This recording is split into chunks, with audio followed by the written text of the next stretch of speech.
I've just been up in here with the grinder. This is obviously not supposed to be as holy as it is, so I'm going to get the fiberglass matting out and the newspaper and just cover that all up. Yeah, right. Now I'm going to get the tape and try and make one of these 3D shapes. So what am I talking about? Flexible shape pattern. That's what I'm going to make. So put down the fibre tape and the masking tape and try and capture the surface shape and area. Alright, so this is my tape. My mesh tape is actually the stuff you use for plastering. You just put up the cement board or plaster board or whatever. Let's just get it down here and a little bit more.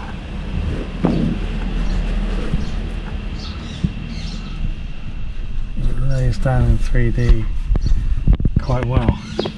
It's not very sticky, but it's just sticky enough to stick, which I guess is alright. Because it means that when you peel it off, it actually peels off. Right, in the old days, you'd have done this and sent it down the auction. I'm keeping this car, so I'm going to do it proper. Actually, I never did any of those newspaper papier-mâché type repairs, but I remember seeing plenty of cars in the auction that had. It'd be like a Friday night thing where you bang it down. If it had to any more than a few months MOT and tax on it, you could get for it. Right, this is going to be the diagonal.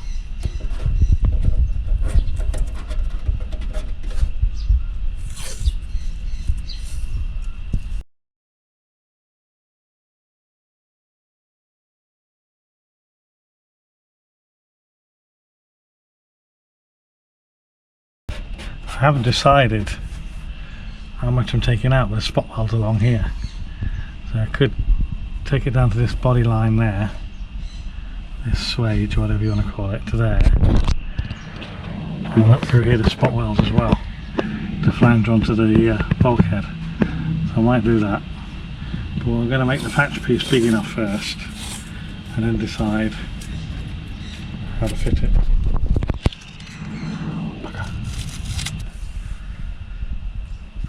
The next layer I cross at 45 like that.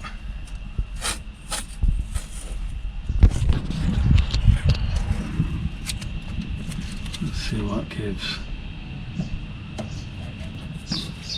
Just so you get the idea, because we're going to stop it and then get some more tape. This runs across there. 45 degrees.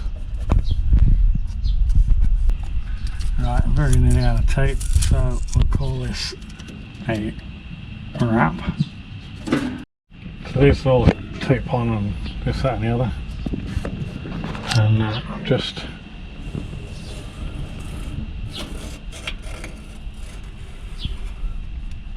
sort of tidying up.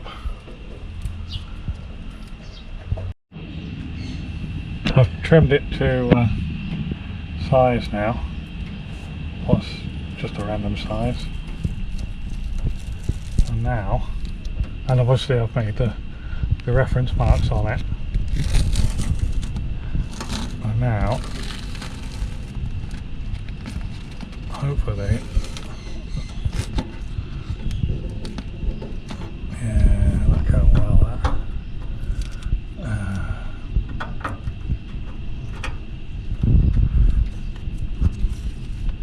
That's a bit better, not a bit better.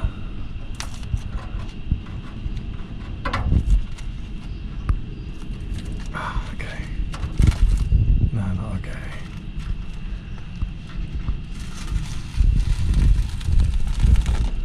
Right.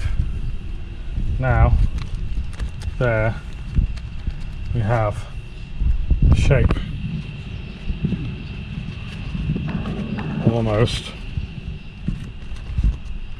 and what that wants to be in there.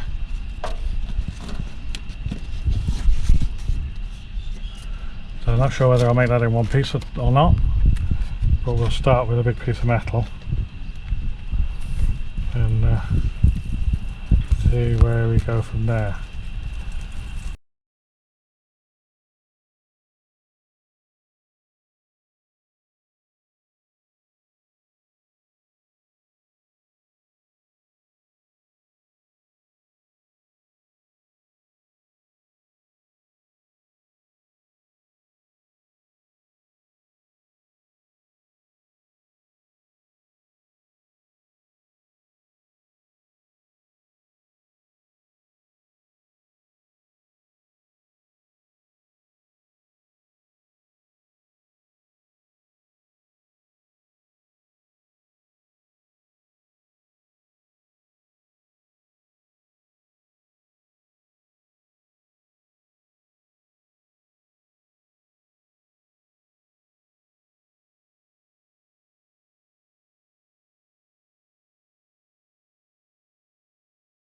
So it's quite often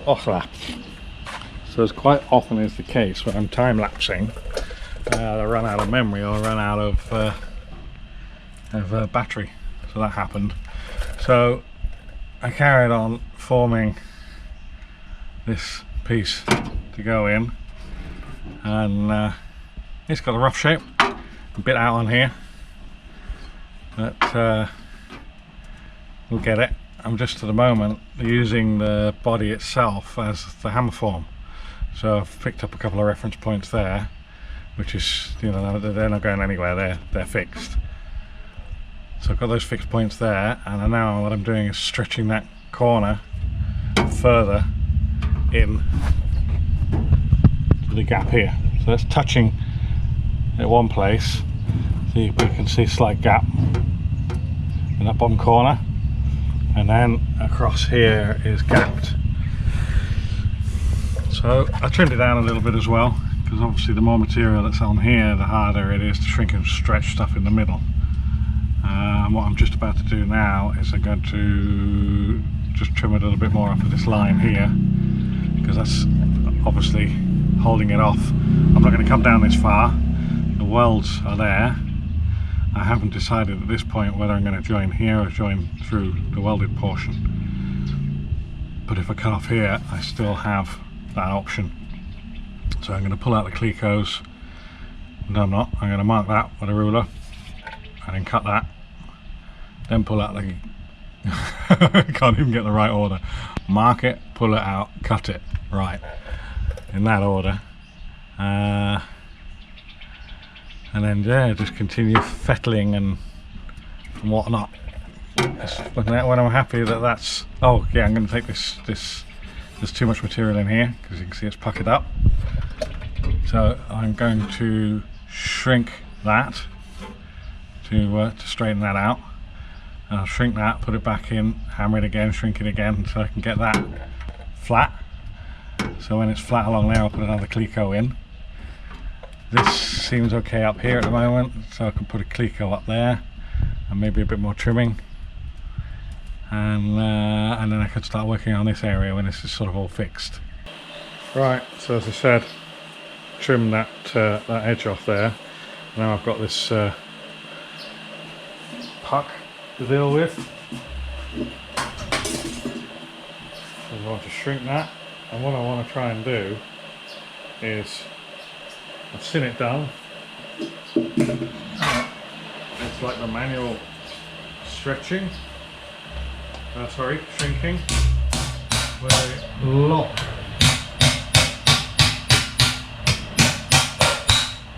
lock it in on itself.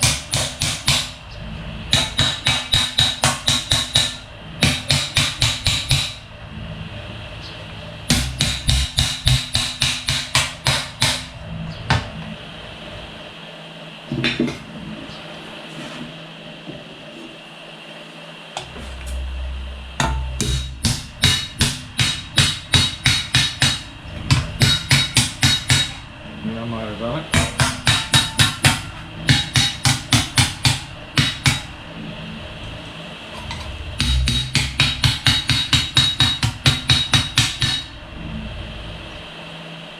Yeah, potentially.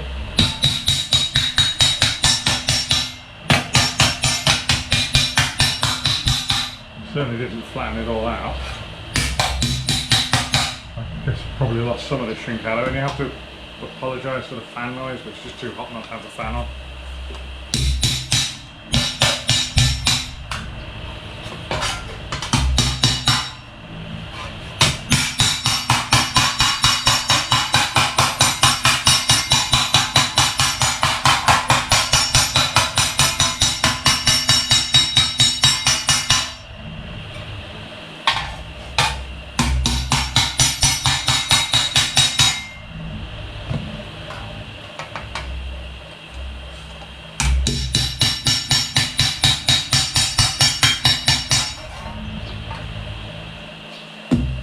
So I'm going to try back in the car again and update you accordingly. So this bottom line's good now, and just tapping back into the corner there, and that's obviously still too much material there. So I'm going to try and use the stretcher now, just to remove that kink there and allow that to lie down. So you can see the bite marks this made, but also it's pulled that straight. So all that kinkiness, I went from there up to there, and I could actually feel it. Well, not feel it, I could feel it and see it moving. So for some reason this morning the jaws are gripping, not slipping. I think that's the problem with it the other day. The jaws are actually slipping, whether or not they've got powder coat in from this painted panel in there.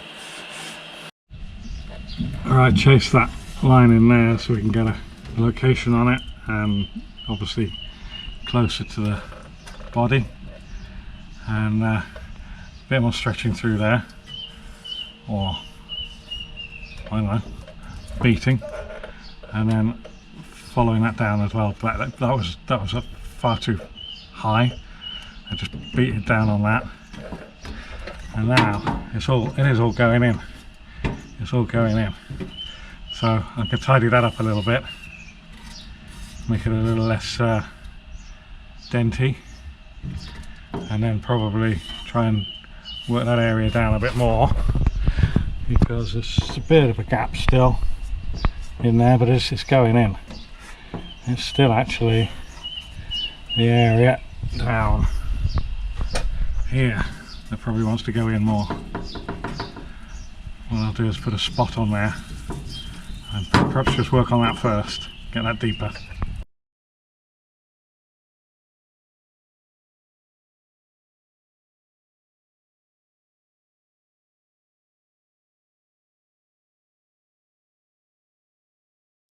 Well, it's a couple of days later, because a few things gone on. I managed to cut my hand while doing this, and the hand went septic. So I'm just waiting for the damn thing for the swelling to come down. Normally you can see my bones and veins and stuff like you can in that one. This is not quite the same. But anyway, that's through my own stupidity. But anyway, back on this, and I'm using the body here as a hammer form, so pinning down the workpiece as I go through, and just chasing it into the form of the body. We're very close down here now, as you can see, just down there, very close there. Bit of a gap just down there, but it's coming closer and closer all the time. Probably wants a bit of a shrink on here, and this is lifted along here as well. You can see there it's gone wavy, so that wants to shrink. So I'll shrink along there. I could maybe remove some of the material to make things easier to stretch, but I'll only do that really when I'm happy, because I'm a bit close on the edge here. I really wanted to come around on that line, and I'm falling short of it, but I've still got a bit of work to get in there, and it might twist around a little bit, but I don't think it'll be much. I think that's almost its final resting place. But having said that, it's still nearly well within the well. There's actually rust there, so I'm missing. Yeah, just on that edge there. So I am missing the patch a bit. So I'll see what I can do about that. We're in there, but away here. So that has to be, in my opinion, stretched. I need more material to be able to make it back. I probably want stretching through there as well, because that is lifting up. I think previously I'd shrank it for some reason. Maybe a misunderstanding. We're all going in. It's good in here. So I'm going to just stretch that area first and fit it again, see if I can just get that tighter. And then once I've got rid of that gap there, a bit 5 or 8 mil. Once I've got rid of that gap there, I'm going to look at cutting out the rot. So after a little bit of stretching, that's now a lot closer. I might go another little bit on there. But first I'm going to trim up. It's now tight pretty much around the whole area. Maybe a bit of a gap under there. But what I can see is through all these holes is the repair panel is tight against the inner wing. So I'm going to cut that out and have another look at it. Still plenty of metal around the repair piece. So I'm going now with the first cut on the inner wing. So I'll zip through there and along there. I'm using tape as a guide. Just put the tape on there and cut along the tape. It, I don't know, seems easy to follow than a wiggly pen line. So I should continue doing that. Excuse me while I don't film. But yeah, I'll go along there and then, well, that'll be gone. And then cut, I'll follow my finger and then cut through there.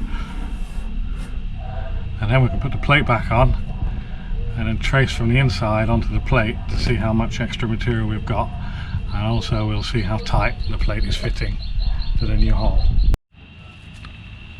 Okay, it's not looking too bad in there at all.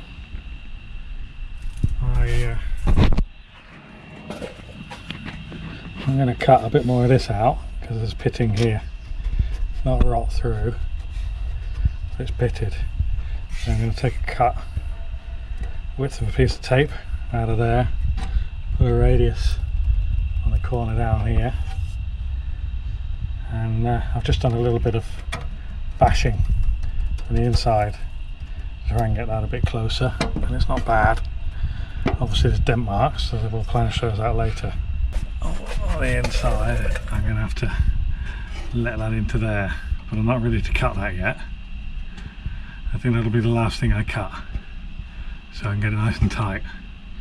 I'm going to take the spot welds out and just get rid of the outer layer of the inner wing that goes onto the chassis.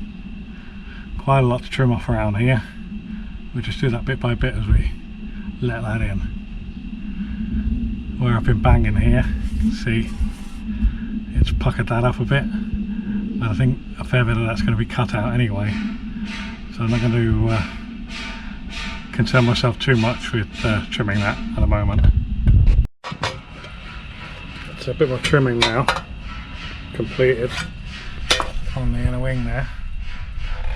Now I've marked up where the hole appears on the patch panel, and I'm just going to keep these holes by what I'm going to cut the trim the panel down.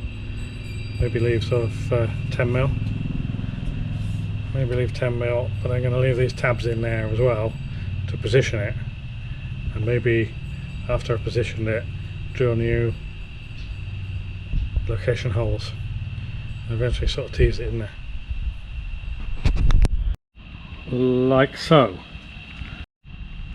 Right, as promised, same location holes gone back in there. And you can see now a gap here and a bit of a gap here, so I should be able just to find my knocking stick.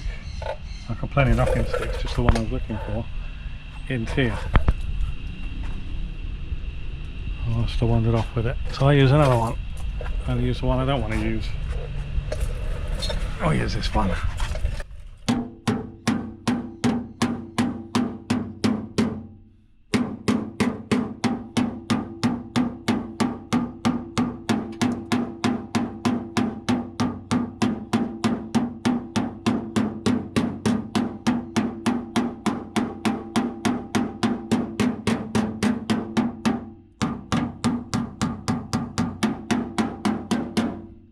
That's gone down now. We'll do the same there. We're really making some progress now. So I've got all these gaps taken up. There's no stretchiness, tightness. I've been and stretched that a couple of times, and I put a bit of a stretch in that one as well, just to put some more area there, so you could hammer it down, because it was sitting a little bit high. But now, remember we're a thickness apart, but now we are tight all around. Even up in here, this was the gap. You can't really see, but because there's nothing there to see. There you go. That there is almost seamless. You can see the bash marks from the hammering and whatever. We'll fettle that out. So what I'm going to do now is make this cut there, and then make the cut along the bottom of the inner wing to the chassis along here, because it's pretty much fixed anyway. So I want to shorten that up. I don't want to weld near that hole. So I'm going to take it off short, mark the inside of it where the inner wing has this gap, this hole. It's probably about there. So I'm going to cut a chunk off of here to give some clearance around that hole. I don't know what the hole's for. And then re-drill some Cleco 3mm holes. And then I'm going to go for that along there and let that in first. And probably around here, going to cut and butt it. So tack it all on, hammer it all in, this, that and the other, and then zip, zip, zip, and then tack as I go. I'm not sure I can do that here because of the way that the bulkhead joins the inner wing. I'm not working in free space. There's actually a finite line I've got to work to, otherwise I'm cutting into the passenger compartment.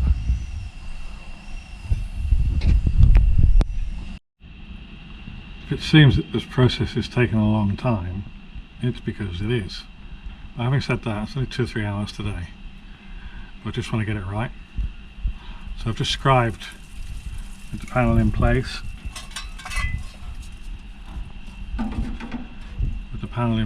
I've just scribed that bottom line there and that up right there, and I put the tape on there to make the scribe line clear.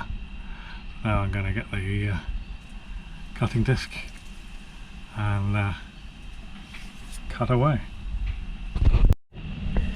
Right, so I've made this cut, and now I can peel back the I need to go get some pliers. I don't have any pliers with me. See it in here. Basically that skin is now free. I've got the spot welds in the chassis, and what I'll do is just zip through either side of them and then grind off what's left. So So it'll be a combination of pulling stuff off with pliers, cutting between the spot welds, and then grinding off what's left. As you can see here, where I've snipped between the two spot welds. That goes there like that, and then they're just left. And I can use, I can snip that one, twist that one off. That's the chassis there. So I do another slice there and another slice there, and then grind off what's left. All the tabs now in between the welds are falling out, and just what's left now is to grind up the spots. Right, that inner wing skin has now gone from the chassis. I might, that's just with the angle grinder. I might get the belt sander out and just clean it up a bit. So I've cleaned up around the area with a strip and clean disc, and I just mounted that on there and marked this against the bulkhead here. Marked it on the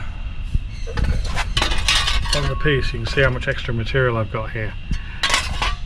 I'm not going to butt weld that. I don't see the point. Butt weld this where you can see it, but this I'm going to lap. So that means I can be able to weld it on the outside, or weld it inside from the inside of the engine bay along it, along the way there, and then maybe have about 5mm overlapping on the outside here on the inner wing, and I can weld that as well. Seam seal it, and it'll be nice and strong, stronger than I think a butt weld, and be able to hammer it in there nice and tight as well. So because I'm going to butt weld that, I'm now going to trim along that line. I'll put a piece of tape up on there. I'm not going to go too close to the line just yet. I'll put a piece of tape along there, cut along the tape first, and try it on there again. I also need to tidy this up, smooth out some of these, planish out some of these bigger dents. I just spent 10 minutes or maybe longer just planishing that and getting all the heavy lumps and bumps out of it, and nice and well, I'm not going to metal finish or anything like that, but it's smooth enough. It's smooth enough. It's in there, it's the right shape, and it's now ready, I guess, to start welding it. So I can weld the edge up against the bulkhead, the edge against the chassis, and then I can, well, I think I'll just spot it all in place to start with. Okay, continued sort of planish and sand and file, not to remove material but to move the powder coating, and to check the sort of flatness of it. So that's almost ready to go in.